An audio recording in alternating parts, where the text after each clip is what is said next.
और इस वक्त चलते हैं, चूंकि पूर्व मुख्यमंत्री प्रेम कुमार धूमल साहब इस वक्त हमारे साथ जुड़ गए हैं। धूमल साहब, स्वागत है आपका P7 न्यूज में। क्या कहेंगे, ये जो मैंडेट मिला है, पहले तो आपकी प्रतिक्रिया और क्या वजह आपको लगती है? लोकतंत्र में सरकारें लोगों के वोट से बनती है। जो लोगों ने फैसला किया वो ठीक ही होता है हमेशा। ये तो हो नहीं सकता कि जब हमें करें तो अच्छा, अगर नहीं करें तो बुरा। जी, लोगों का धन्यवाद और नई सरकार के लिए शुभकामनाएं। हमारे सहयोगी मुकेश राजपूत आपसे बात करना चाहते हैं। मुकेश। धूमल साहब, हमें अफसोस है कि इस बार सत्तासीन नहीं हो सके। मुख्य आप क्या वजह मानते हैं, क्योंकि पूरे तरीके से आप हमेशा कॉन्फिडेंट दिखाई देते रहे और लग भी रहा था कि एक बार फिर से जो सत्ता है बीजेपी की होगी, आप मुख्यमंत्री होंगे, एक नया इतिहास रचा जाएगा। क्या वजह रही इसकी? वैसे अनेकों कारण होंगे, लेकिन सभी उम्मीदवार जब इकट्ठे बैठेंगे तो हम इस पे चर्चा करेंगे, डिस्कशन करके तभी पता लग पाएगा। जैसे 5 साल प्रदेश में विकास हुआ था, हर परिवार हर वर्ग का लाभान्वित किया गया था। इसके कारण एक विश्वास था कि लोग हमारा साथ देंगे। या लोगों को नहीं पसंद आया शायद हमारा काम, तो अब नए लोग जो है वो ठीक है। धूमल साहब, एक ये सवाल मैं आपसे जानना चाहता हूं कि 26 सीटें आपने हासिल की हैं और कांग्रेस की 36 सीटें आई हैं। 6 सीटों पर दूसरे लोग विजयी रहे हैं। तो जो महेश्वर सिंह का जो फैक्टर था, जो उन्होंने पार्टी बनाई, तो कहीं ना कहीं ये कहावत भारतीय जनता पार्टी के ऊपर कही जा सकती है कि जो घर का भेदी था उसी ने लंका ढाई।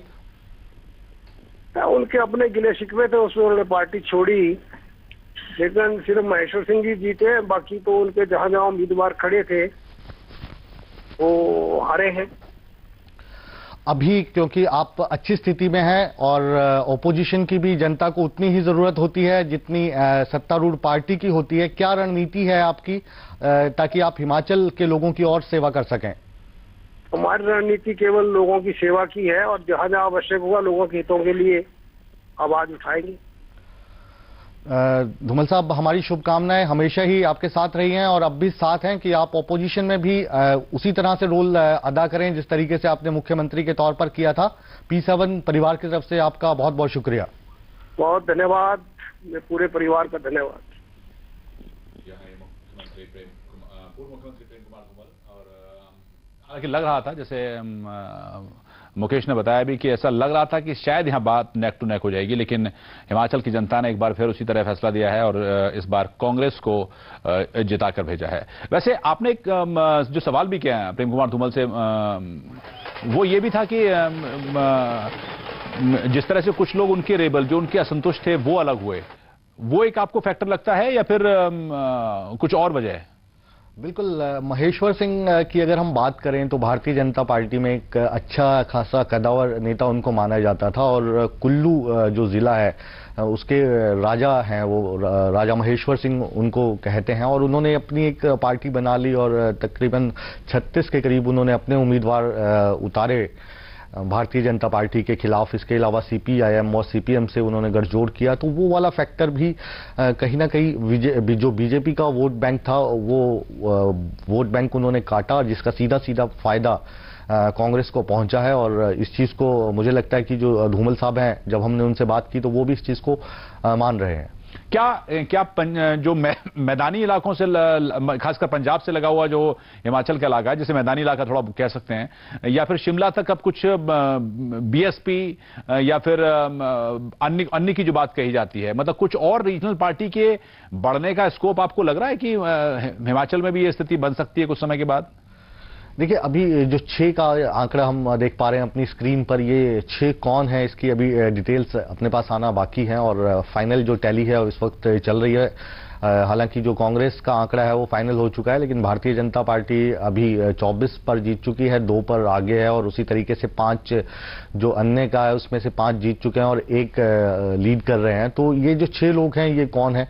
हालांकि अब ये ज्यादा मैटर नहीं करता, क्योंकि अगर नेक टू नेक फाइट होती, अगर भारतीय जनता पार्टी की और कांग्रेस की बराबर सीटें आई होती या मतलब वो 34 का आंकड़ा पार नहीं कर पाती कांग्रेस, तब ये वाला आंकड़ा मैटर करता था। लेकिन अब तो मंथन का ही विषय रह गया है धूमल साहब के लिए भी, और उन्हें ये देखना होगा कि ऑपोजिशन के तौर पर वो किस तरीके से भूमिका निभाएंगे। लेकिन साफ साफ आप देख सकते हो कि कांग्रेस सरकार बनाएगी, लेकिन कांग्रेस के लिए भी बड़ा सवाल ये है मुख्यमंत्री कौन होगा। और मुझे लगता है कि जो वीरभद्र सिंह है उनकी राह इतनी आसान नहीं रहेगी। जिस तरीके से उन्होंने प्रदेश अध्यक्ष का पद हासिल करने के लिए संघर्ष किया था, दिल्ली में डेरा डाला था, उसी तरीके के तेवर उनको फिर से दिखाने होंगे और तभी मुख्यमंत्री की गद्दी तक वो पहुंच पाएंगे।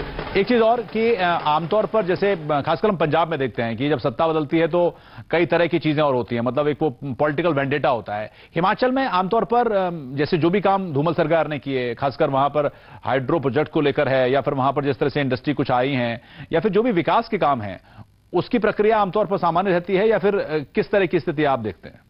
इन शब्दों का इस्तेमाल तो होता है, लेकिन अक्सर ये देखने में मिला है कि ये शब्द जो हैं, जो राजनेता हैं वो अपने भाषणों में जरूर प्रयोग करते हैं, लेकिन एक आपसी अंडरस्टैंडिंग कहीं ना कहीं ओपोजिशन में रहते हुए भी रहती है। और हिमाचल प्रदेश में ऐसा देखने को नहीं मिला कि जो विरोधी दल है वो जो पहले सरकार के लोग थे या जो उनके प्रोजेक्ट्स हैं उनको नुकसान पहुंचाने की कोशिश करते हैं। हाँ, कहीं ना कहीं ये चीज तो जरूर रहती है कि अगर ये प्रोजेक्ट फलां को मिला है, कांग्रेस की सरकार में मिला है, तो थोड़ी सी इसकी राह जो है वो मुश्किल हो सकती है, लेकिन प्रोजेक्ट्स को कोई नुकसान होगा ऐसा नहीं लग रहा है, क्योंकि प्रदेश हित में दोनों ही पार्टियां अभी तक ठीक काम करती आई है। जी बिल्कुल। इस बीच में हम आपको बता दें कि जो अभी तक टैली आ रही है उसमें 36 पर कांग्रेस उनके खाते में आ चुके हैं, 26 पर बीजेपी जाती दिखाई दे रही है। हालांकि इसमें बीजेपी की कुछ सीटों पर अभी बीजेपी लीड करती दिखाई दे रही है। फाइनल टैली संभवतः कुछ देर में है, लेकिन 6 अन्य कौन कौन से हैं, लेकिन एक कंफर्टेबल मेजोरिटी देखा जाए तो फिर वो कांग्रेस के खाते में है। मुकेश, एक चीज और, ये अच्छा भी है कि अगर कंफर्टेबल मेजोरिटी कांग्रेस की है तो कम से कम हॉर्स ट्रेडिंग की गुंजाइश नहीं बची, वरना तमाम तरह की चीजें होती हैं और तमाम तरह के आरोप एक दूसरे पर लगाए जाते हैं।